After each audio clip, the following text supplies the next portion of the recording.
ভোর রাতে যখন সাহারি খেতে উঠবেন, আপনি তো সাহারি খেতে উঠেন, আপনি জানেন ওই সময়টার দাম কত? আমরা বেশিরভাগ মানুষ জানি না ভোর রাতের এই সময়টার দাম কত।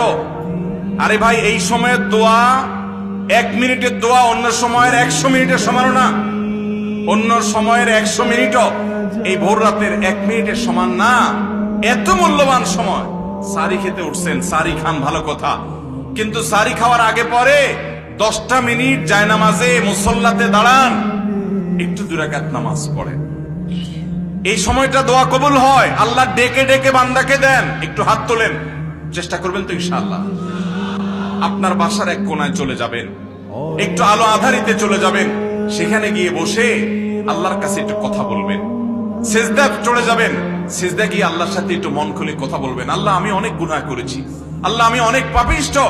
শুনেছি আপনার রাসূল জানিয়েছেন যে এই মাসে নাকি আপনি অনেক পাপিষ্ঠকে মাফ করে দিবেন। আল্লাহ, আপনি নাকি অনেক জাহান্নামে যাদের নাম চলে গেছে জাহান্নামী তালিকাভুক্ত, তাদেরকে মুক্ত করে জান্নাত দিয়ে দিবেন, আপনি নাকি ওয়াদা করেছেন। আল্লাহ, আমাকে একটু তাদের মধ্যে শামিল করে দেন। আল্লাহ, আপনি দিলে আপনার কোনো অভাব হবে না। আল্লাহর সাথে একটু কথা বলা, মুনাজাত করা ভোর রাতে করার চেষ্টা করবো তো ইনশাআল্লাহ।